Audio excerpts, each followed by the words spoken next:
I told you I could do it. I stuck right to it. 7 horses. Now, there were 2 horses that I was an agent for. A McWicked filly that we had bought right before the only horse I bought today. I had to make a tough decision to make. I really thought that I would be able... I really, in my heart of hearts, thought I would be able to get... What was that horse's name? 524. PA Missile. 25... Chuck Sylvester bought him. There you go. He went for $25,000. I could have went to 27, but it seemed like all the horses I liked today I figured were between 20 and maybe 30,000, 20 and 28,000. PA Missile fit in well. I liked him, but he was early in the sale. There was a couple other horses I liked also. Really, in hindsight, it was one of those timing things. We talk about the sales and the timing of them. If this horse had been even 40 hips later and I had decided that, all right, it's time to grab one of these puzzle piece horses. You know, you're not getting it for 13.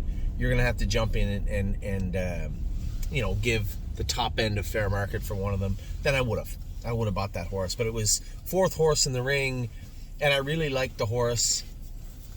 It just was timing, I believe.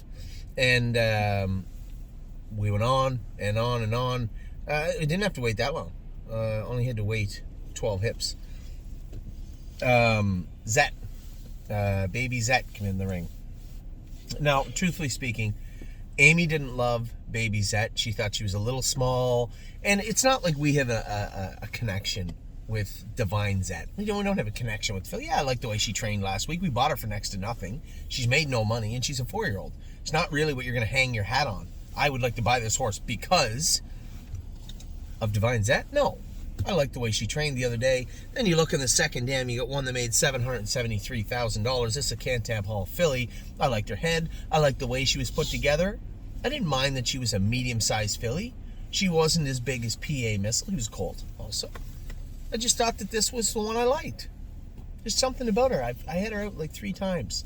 As far as a very affordably priced horse, this was the one. This was the filly. Nothing special, just fit. And then to get her for $10,000, I mean, was easy. That's what we were looking for. A bargain on a horse that we liked today. So there you have it. I told everybody 5 to 7 horses. We come in at 7.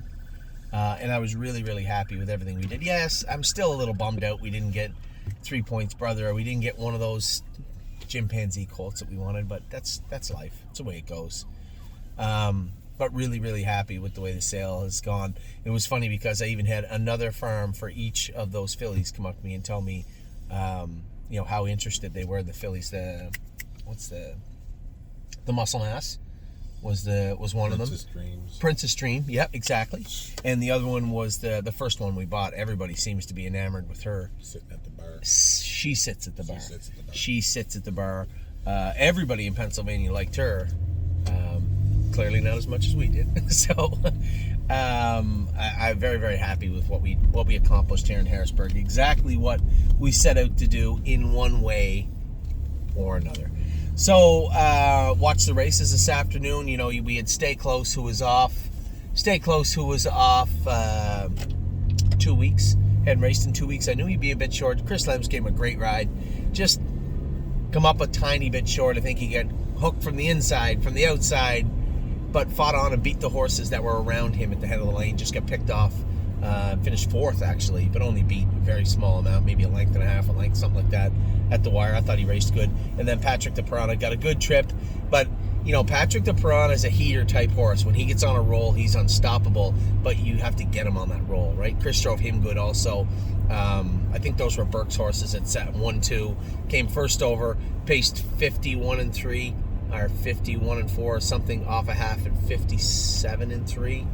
A big mile for him. I thought he raced rather well. So Chris drove them both good. We still have Spitfire and a number of other horses coming up. Still a big day of racing, but what's that? 5 days. She races tonight too? Yep. Oh, the Fishy races tonight. Got Good. 8.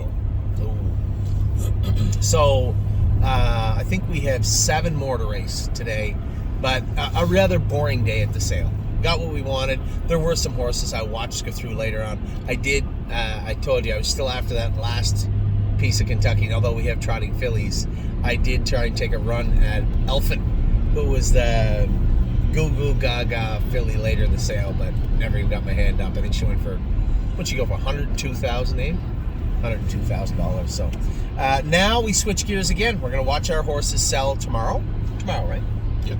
Watch our horses sell tomorrow. Not really interested in any of the yearlings that are going through the ring. I'm sure something will catch my eye if it maybe walks through, but just for the official results. Tomorrow is a new sale. That 5 to 7 cap does not apply to the new sale.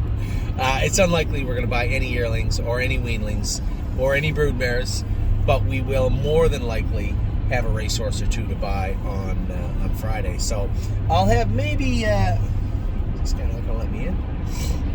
We stay left here, Steve. We don't get off. Yeah. Left.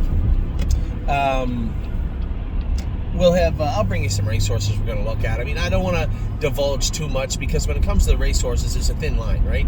If we get it for 16 or we get it for 21, there's a huge difference. So I'm probably going to keep those pretty close to my chest until we sink our teeth into one or two of them.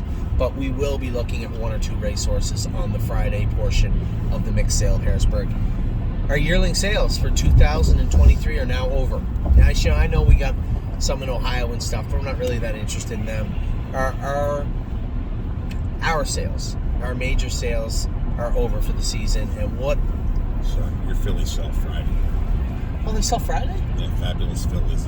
Oh, they sell Friday. Yeah. Okay, my apologies. The racehorses, theoretically. Oh, right. But they are getting checked. They said they all get checked. Yeah. So everything sells Friday during the racehorse portion. Oh, okay. Everything sells on Friday, so those three. That's all we have in. Yeah, those three. So we have our horses selling on Friday. My apologies. We have horses we are going to be purchasing on Friday also. We'll see how all that goes. But as I said, 2023 is now in the books for the most part for our yearling purchases and acquisitions. What a fantastic season we had. Just a great run. We got a lot done. Obviously, Kentucky was exciting. A huge centerpiece of what we've done all year. Harrisburg, we did fill in those cracks. We did very well doing that also. Just really, really happy. So for everybody that took part, thank you very much. I'll have everything squared away for everybody. Reach out to the people in the buckets and hopefully have some shares up for you guys before the weekend. That would be nice. But as it comes to sales, they're now in the books.